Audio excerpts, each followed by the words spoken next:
La combustión completa de 2,345 gramos de una sustancia orgánica produce 7,102 gramos de dióxido de carbono y 3,634 gramos de agua. Si el peso molecular de la sustancia es de 90,1222, calcular la fórmula empírica y molecular. Ya, como primer punto para calcular la fórmula empírica, nosotros vamos a empezar con el primer paso que nos dice o que nos habla de la combustión completa.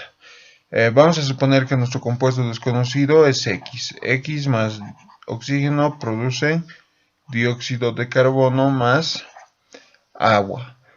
Dice que producen 7,102 gramos de dióxido de carbono, 3,634 gramos de agua y solo eso nos da. Ahora, lo que a mí me interesa o lo que debo sacar de este problema o de estos datos son el porcentaje de carbono y el porcentaje de hidrógeno.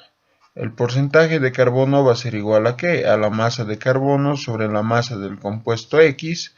Me dicen que es 2,345 gramos. Todo esto por el 100%. Pero aquí, valga la redundancia, yo tengo la masa de X, pero no tengo la masa de carbono. Entonces, yo digo aquí, la masa de carbono es igual al peso molecular de carbono sobre el peso molecular del compuesto del que forma parte por la masa de ese compuesto. De donde yo puedo ver que tengo el peso molecular de CO2, tengo la masa, que es este dato, tengo el peso molecular y voy a poder hallar la masa en gramos. Una vez que yo tenga la masa de carbono, esto ya va a estar y voy a poder calcular el porcentaje de carbono que va a estar en %. Para el hidrógeno voy a hacer de la misma manera, esto va a ser igual a la masa de hidrógeno sobre la masa de X por el 100%. Esto va de aquí. Como pueden notar, yo tengo la masa de X, es este mismo valor, y la masa de hidrógeno me faltaría, pero la masa de hidrógeno puedo hallar de las relaciones que existen entre el hidrógeno y el agua. En una molécula de agua, ¿cuántos hidrógenos existen? Existen 2, entonces eso tendría que aumentar, y en aquí, por la masa de agua. Ojo que este dato es la masa de agua, y el peso molecular tanto del hidrógeno como del agua yo tendría. Este resultado me va a salir en gramos y ya está. Luego, una vez que tenga esa masa de hidrógeno, voy a poder hallar el porcentaje de hidrógeno y esto me va a salir en porcentaje. Ahora, aquí tendría que hacer una pequeña pausa y decir... si existe, los compuestos orgánicos normalmente están formados por carbono, por hidrógeno y a veces por oxígenos u otros halogenuros. Ya en este caso yo verifico si en caso existe oxígeno en mi compuesto, el porcentaje de oxígeno va a ser 100% menos la sumatoria de los porcentajes de los otros compuestos. En este caso va a ser 100 menos el porcentaje de carbono menos el porcentaje de hidrógeno. ¿Ya? Y si este número sale 10, 12, van a tener que considerarlos. Si sale arriba de 10 vamos a poder decir que existe oxígeno en mi compuesto. Pero si sale un número muy pequeño, 2, 1, 0, quiere decir que no existe oxígeno en el compuesto que estábamos determinando. Ya, eso sería. Ahora, esa sería la primera parte del problema. Hallamos la segunda. Primero vamos a hallar lo que es la fórmula empírica y luego la fórmula molecular. La fórmula empírica, ¿qué es lo que me dice?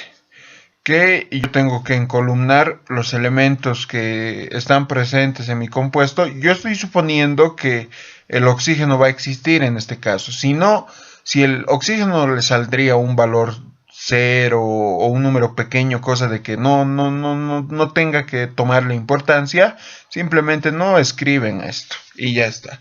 Solo anotan la parte de carbono e hidrógeno. Ya en aquí cada uno va a tener su porcentaje de carbono, porcentaje de hidrógeno, y va a ser dividido entre lo que es el peso molecular del mismo elemento.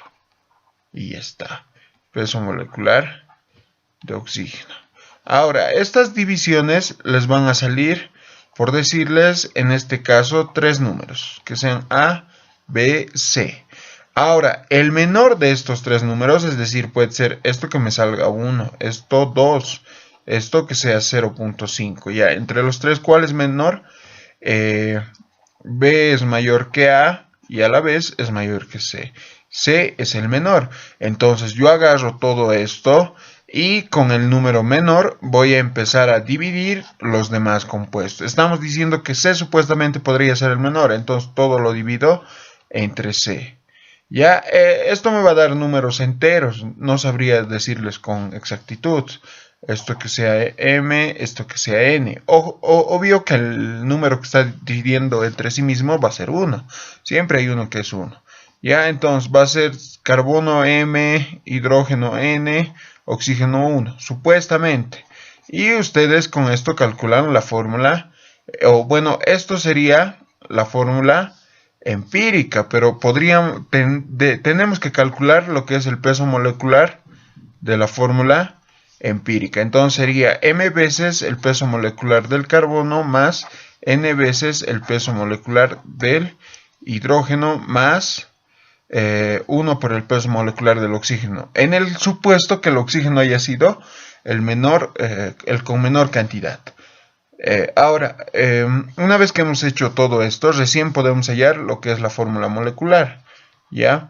Ahora, para poder hallar la fórmula molecular, tenemos que hallar un coeficiente n. Este coeficiente n es el peso molecular de la fórmula molecular dividido entre el peso molecular de la fórmula empírica.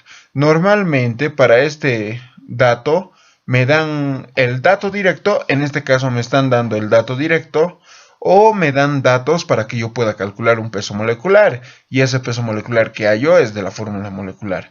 Con esto voy a poder hallar un número entero, puede ser 1, puede ser 2, puede ser 3, etc.